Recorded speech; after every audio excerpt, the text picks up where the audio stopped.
It's a problem out of control in scores of cities, particularly here in Los Angeles. Ron Reagan has spent some time inside the world of the taggers and reports that as they fight for turf, more and more graffiti and gunfire are going hand in hand.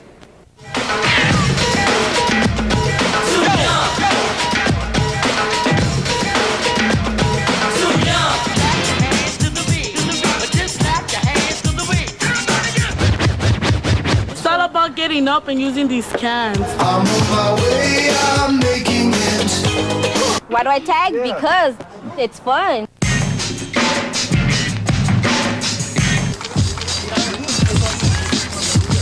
We see something, we hit it, we run. If you don't run, you're nobody. Like, nobody knows who you are. We're taggers, that's it. Taggers, they're the ones that just write a name on the wall and scribble it.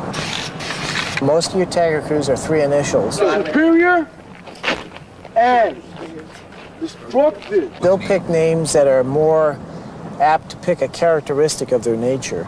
Now, I noticed that your aunt calls you Freddie. Yeah. She doesn't call you Looney. Everybody else calls you Looney, though, right? Yeah. Where'd you get that name?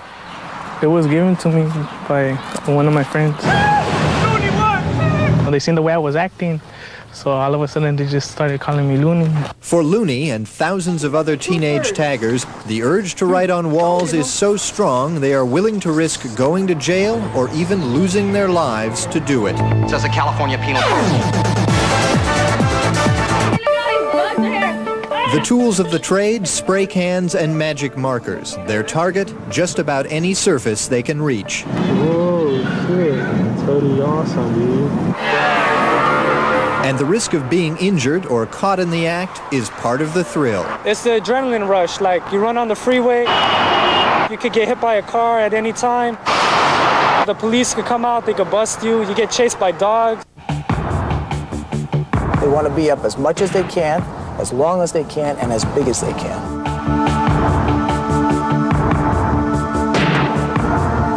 You're looking for the hardest place for the city to reach, so they're not able to buff your name.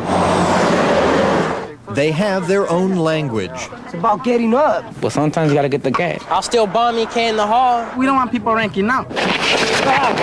Jumping in. Their own dress code. See, this is the way Tagbangers dress. The khakis, Pendleton. Strike a pose.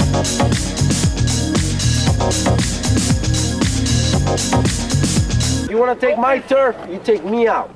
With names like Evil Kids, Shoot to Kill, and criminal-minded artists, tagger crews are getting bolder and more violent. We ain't got taken out yet. We ain't gonna get taken out, period. They look and act like street gangs. If someone wants some, you can either step up, run up, or shut up. That's it. They don't rank out no more, see? Ain't nobody rank out. They beat up new members to see how tough they are.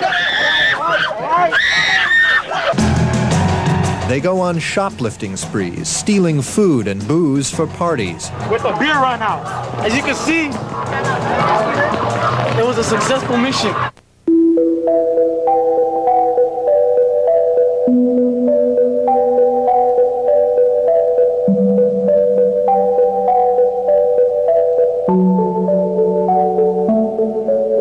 What started years ago as late-night mischief by a few lone wolf graffiti artists now happens in broad daylight, hit-and-run raids by swarms of taggers. It cost Southern California $125 million. If they slap me with a fine, at least I want it to be worth what I did, you know? It cost the city of Los Angeles $25 million.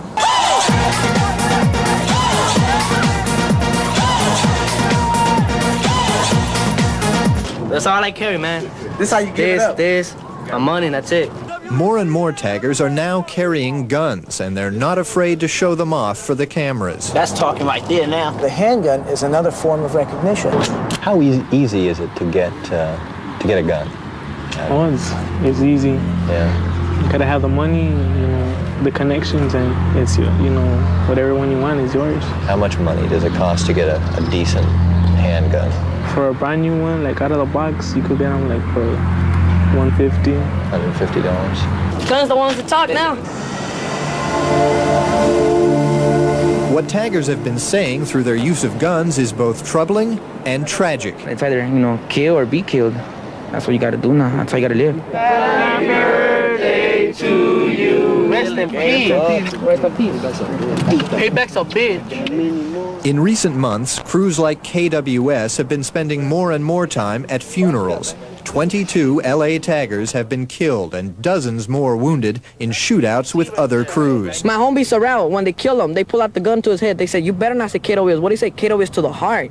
You know what I mean? That's how we earn respect. For too many taggers, respect at any cost has trapped them in a spiraling cycle of violence. We're killing our own race and everything. That ain't right, but I guess that's the way it is, and I don't think it's ever gonna stop. If you gotta pull this out sometimes, you gotta do it. But then we prefer doing this, Tagger style. Y'all ready for this? Tagger style used to mean settling beefs with a competition to see who could get their tag name up in the most places. But with so much competition and hatred among taggers, these days a battle means war, with real bullets, as our undercover crew discovered. Oh, this is it. Here it's happening.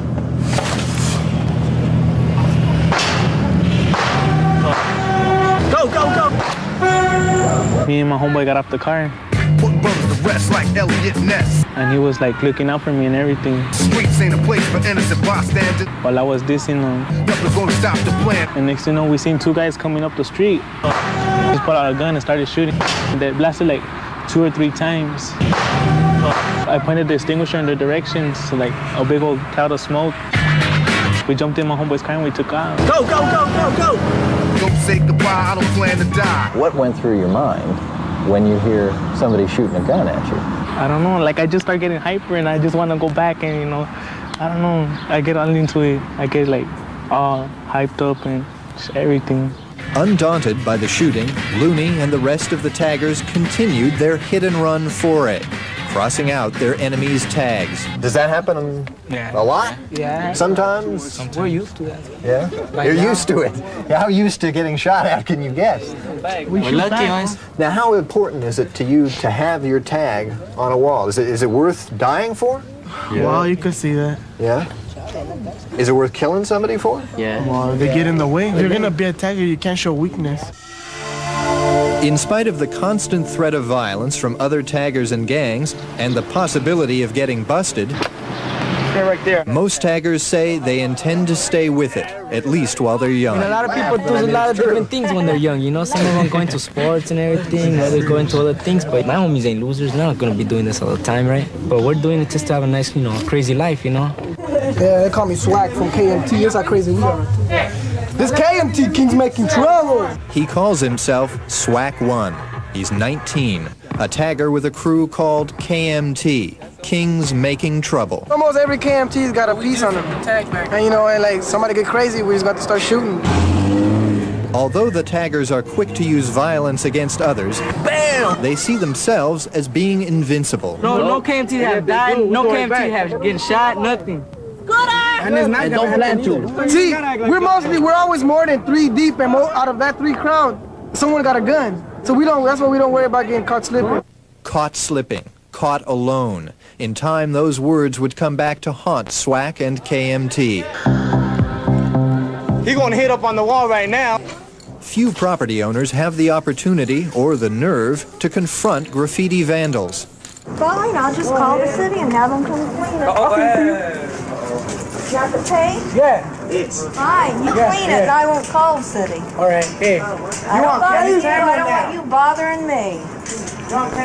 Some take advantage of city-sponsored programs to clean up graffiti. So this is the place where they mostly graffiti you? All along the back and along the side over here. So generally where it happens. So let's paint it all one color, make it look uniform and make it look nicer.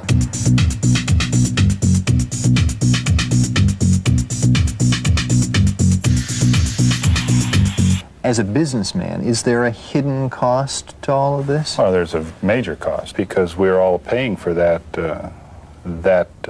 program and through our taxes.